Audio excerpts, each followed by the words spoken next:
नमस्कार साथियों, आपने पिछले मेरे फर्स्ट वीडियो में देखा था कि निजीकरण से फ़ायदे। अब आप सुन लो नुकसान। निजीकरण से नुकसान हुआ है सबसे बड़ा देश को। देश के लिए बहुत घातक है। निजीकरण हमारे देश के लिए बहुत घातक है। इसमें अभी आपको एक उदाहरण बताता हूँ।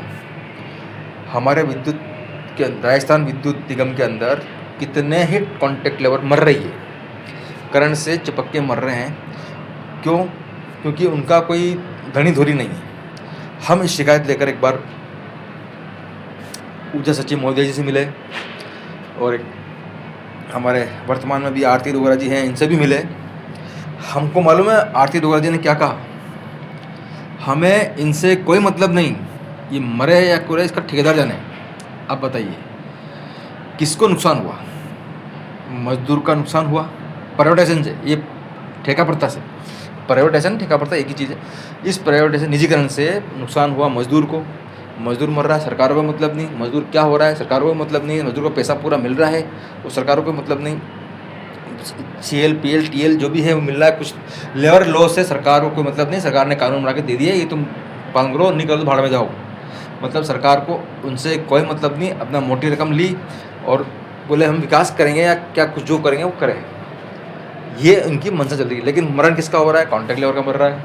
निजीकरण में रेगुलर कर्मचारी जो था वो भी निजीकरण में आ जाएगा, तो उसके ऊपर उसको काम का लोड बढ़ जाएगा। उसको डर पे पैदा हो जाएगा, उसको ये पैदा हो जाएगा कि भाई मेरे को अब काम करना ही रहेगा। उसकी उम्र हो गई अभी 58, अभी उम्र होगी 40-35 साल की आदमी, उसको भी वही काम करना पड़ेगा जो एक 18 साल का 21 साल का युवा काम करता है, वैसे करना पड़ेगा उसको। तो ऐसे बहुत सारे नुकसान हमको है। अब मैं आपको एक इंटरनेशनल नुकसान बताता हूँ कि निजीकरण से सबसे बड़ा नुकसान अभी आप देखेंगे वर्तमान में जो वार चल रहा है इधर, उसके अंदर जो एयरपोर्ट और जो फ्लाइटें हैं सब निजी हाथों में है। सारी फ्लाइटें निजी हाथों में हैं। वो अपना मन माना किराया वसूल रहे हैं। अभी जो खाड़ी देशों के अंदर लोग फंसे हुए हैं, UAE दुबई में, उनसे जो पूछिए कितना किराया बढ़ाया। अभी कुवैत के अंदर एक फ़्लाइट आई है, 1,06,400 फ्लाइट का टिकट है सिर्फ मुंबई जाने का कुवैत से। आप बताओ, एक अगर प्राइवेट प्लेन इतना पैसा लेगी तो गरीब मजदूर कहाँ जाएगा? हर खाड़ी देश में लगभग ज़्यादा तो मैं बताता हूँ, खैर कुवैत का बताता हूँ, 10 लाख लोग तो यहाँ पे है। उसमें से 10 लाख में से मतलब कि समझ लीजिए आप 70% तो केवल मजदूर हैं जो 200 से ज़्यादा नहीं कमाते हैं, 200 दिनार से। तो ये 200-300 दिनार ज़्यादा नहीं कमाते। अब वो क्या है, 1.5 लाख में किराया देके जा सकता है क्या? किसी घर में इमरजेंसी है, मतलब कि आपातकालीन स्थिति में भी ये लोग कमाने की सोचते हैं। अगर यहाँ पर भारत सरकार के पास अपना कोई प्लेन होता, भारत सरकार के पास अगर ये फ्लाइट अंडर में होती तो वो सहायता करती, कम पैसे में भेजती, हम सरकार से मांग भी कर सकते थे।